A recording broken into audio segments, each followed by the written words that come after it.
네, 대전 동구 출신 장철민입니다. 제가 준비한 정책 질의들이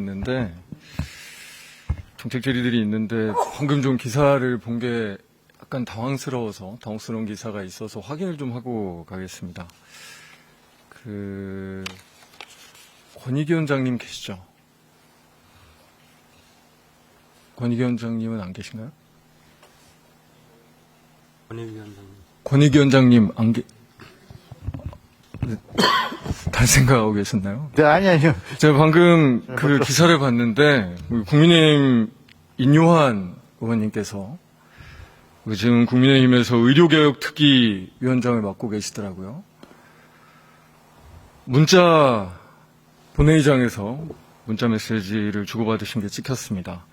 부탁한 환자, 지금 수술 중, 조금 늦었으면 죽을 뻔, 너무 위험해서 수술해도 잘 살 수 있을지 걱정이야 라고 문자를 받으셨고 감사 이런 표현을 하셨더라고요.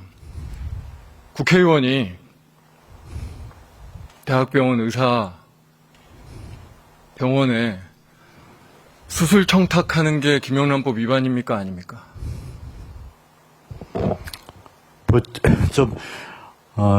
이게 복잡한 사안이 아니지 않습니까? 예. 김영란법 청탁금지법 위반입니까 아닙니까? 예. 좀 검토를 해봐야 될 것 같습니다. 아니, 검토를 하시기 전에 제가 정확하게 말씀드릴게요. 제가 디테일한 사항은 모릅니다. 하지만 이렇게 죽을 거의 환자가 죽을지도 모르는 그런 응급수술 대부분 아마 3차 병원, 대학병원에서 이루어질 것 같은데, 대학병원이라고 한다면, 종합병원이라고 한다면, 그 병원에 국회의원이 수술 청탁하는 게 청탁금지법 위반입니까 아닙니까? 역시 같은 대답을 드릴 수밖에 없을 것 같습니다. 대학병원 의사에게 수술 청탁하는 게 법 위반이 아닌 경우가 있습니까? 저는 사실 김영란법 만들어질 때도 국회에서 일하고 있었는데, 그때 병원에 이런 청탁하지 말라고 정부 차원에서 굉장히 많은 교육 홍보를 했던 걸로 기억합니다. 그래서 그 어떤 병원 민원도 그 이후에 청탁금지법 위반입니다. 절대 그런 민원 앞으로 할 수 없습니다. 라고, 아마 저만 그런 게 아닐 거예요. 여기 계신 분들도 그렇지 않습니까? 정부에서 일하시는 분들 다 그렇지 않으세요? 다시 물을게요. 이게 어려운 일이 아닙니다. 대학병원 의사 아니면 대학병원에 수술 빨리 해달라고 청탁하는 게 청탁금지법 위반입니까 아닙니까? 그거에 대해서도 제대로 답변하시기 어려우십니까? 그 지침에 위반된다면은 당연히 위반일 수도 있겠습니다. 지금 이번 예결위 결선심사에서 가장 많이 나왔던 이야기 중에 하나라고 생각합니다. 지금의 이 의료 대란, 모든 국민들께서 건강에 대한 걱정, 병원에 대한 걱정을 하시고 계신 지금 이 상황에 대해서 아마 이 예결위 내내 가장 많이 나온 주제 중에 하나일 겁니다. 저는 이 기사 보고 너무 깜짝 놀랐습니다. 정말 너무나 걱정이 됩니다. 혹여나 국민들께서 국회의원 빽 있으면 국회의원들은 저렇게 다 아는 사람 수술시켜주고 아는 사람 병원 보내주고 그러고 있구나. 대한민국은 역시나 그런 나라구나. 국민들께서 그렇게 생각하실까봐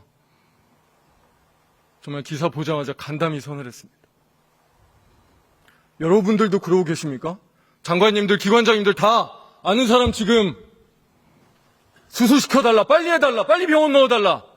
그러고 계십니까? 법무부 장관님 그러고 계십니까? 아니시죠? 왜냐면 이게 법 위반이고, 법 위반을 떠나서 이게 말이 되는 짓입니까? 장관님, 저는 사실은 응급수술, 진짜 죽을지도 모르는 환자라면 저는 대학병이라고 생각하는데, 명확한 사실관계가 드러난다고 하면, 그리고 당연히 조사하시고, 권익위도 조사하시고, 이후에 수사가 이루어져야 된다고 생각하는데요. 어떻게 처리하시겠습니까? 법무장관님. 어떻게 처리되어야 된다고 생각하십니까? 사건이 조사가 시작되면 그에 맞춰서 처리할 것으로 생각합니다.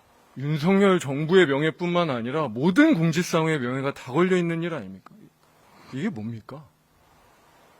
국민들의 생명을 걱정하고 있는 이 상황에서요. 제가 뭐 앞으로도 이 얘기가 계속 나올 것 같아서 준비된 질의를 하겠지만 이 문제에 대해서는 정말로 법무부뿐 아니라 권익위뿐만 아니라 국민의힘 정부여당 대통령실 그냥 넘어가시면 정말로 큰 국민적 저항이 있을 겁니다. 준비된 질의를 일부라도 좀 드리겠습니다. 강한무 장관님, 혹시 코로나 이전에 비해서 5년 전에 비해서 굉장히 많은 지역 축제들이 벌어지고 있다라는 거, 이루어지고 있다는 거 혹시 알고 계십니까? 네, 코로나가 풀리면서 지역 축제가 많아지고 있습니다. 그냥 회복된 게 아니라 2019년, 그러니까 코로나 이전보다 작년이나 올해 같은 경우에 굉장히 많은 지역 축제가 열리고 있죠, 지자체별로. 그 어느 정도 혹시 더 많이 늘어난지 혹시 아시고 계십니까? 코로나 이전과 지금을 이렇게 비교해 보진 않았습니다. 제가 그 자료는 갖고 있습니다. 한번 조사해 보셨으면 합니다. 별로 어려운 일 아니잖아요. 그냥 관광공사 홈페이지만 떠 있는 것만 확인해 봐도 알 수 있습니다. 저희가 그렇게 확인했으니까요. 30%가 넘게 늘었습니다. 이번 예결위 때 가장 많이 나온 이야기 중에 하나입니다. 지금 지방재정이 너무나 어렵다.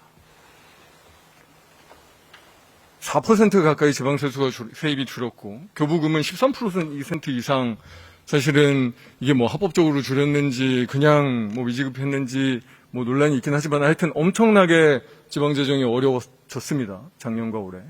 그리고 그 덕분에 지방채도 굉장히 많이 발행하고 있는 상황이고요. 그런데 지금 굉장히 많은 지자체들에서는 흥청망청 축제를 열고 있습니다. 그럼 이 축제가 정말로 이 코로나 때 지친 국민들을 위로하거나 정말로 어려운 국민들에게 힘이 되거나 아니면 정말로 대단한 재정 효과가 있어서 실제로 민생 경제에 도움이 된다고 하면 뭐 납득이 될 수도 있겠죠. 한무 장관님 그럴까요? 확인은 안 해보셨을 테니까. 네, 지역 축제는 이제 지방자치 사무여서 지방자치 사무이기는 하지만 실제로 통제 수단이 없는 건 아닙니다. 문광부에서 조사한 바에 의하면 코로나 이전과 이후를 비교해 봤을 때 지방축제에 내가 가봤다 라고 하시는 분들이 10% 이상 줄었습니다. 사실은 잘 안 가십니다. 지자체들이 그냥 돈만 많이 쓰고 있을 뿐이죠. 저희 대전에 혹시 영시축제라고 장관님 아십니까? 네, 알고 있습니다. 왜 영시인지 아십니까? 그 밤에 하는 거라서 밤에 안 합니다. 저녁에 합니다. 네, 저녁이나 밤이나 뭐. 네. 그 컨셉은 이해하십니까? 네, 네. 아니 컨셉이 이해가 되세요? 뭐 하는지 아십니까? 영시축제? 그게 상당히 대규모 사실 그냥 연예인들 많이 불러요. 예. 연예인들 수십 팀 부릅니다. 그래서 국민의힘 내부에서조차 이장훈 대전시장이 여는 영시축제에 대한 비판을 했습니다. 가수 부르는 거 말고 뭐 하는지 모르겠다. 총괄 기획이 없다. 뭐 이런 식의 비판을요. 돈은 그냥 시 예산만 66억 이상 썼고 관련된 지방 공기업들, 공공기관들 있는 대로 다 동원했어요. 지금 이번 예결위 내내 지방재정 어렵다, 민생 너무나 어렵다, 자영업자 너무나 어렵다. 그 얘기만 내내 듣고 내내 했던 것 같습니다. 그런데 지금 지자체들이 이러고 있는 상황, 현무 장관님으로서 느껴지시는 바가 없으십니까? 글쎄, 뭐, 제가 실증적으로 뭐, 검증을 해본 건 아닙니다만, 그 자치단체장들이 그런 지역 행사를 많이 하는 것이 지방경제 활성화를 위해서 하는 것이 아닌가 싶습니다. 지방경제 활성화를 위해서 이루어진다고 하면 참 다행이겠죠. 네. 그런 것들을 위해서 사실은 정부에서는 주요 재정사업평가나 지방재정사업평가를 하게 돼 있습니다. 네. 지방재정법에 기초해서요. 제대로 하고 계십니까? 예, 저희가 정기적으로 하고 있는 것으로 알고 있습니다. 그런 지역 축제가. 그러면 그 평가가 제대로 이루어지고 있다고 생각하십니까? 한번 제가 다시 한번. 시간이 없어서 이 얘기는 디테일하게는 못 드리겠는데, 감사원장님 제가 20초만 드리겠습니다.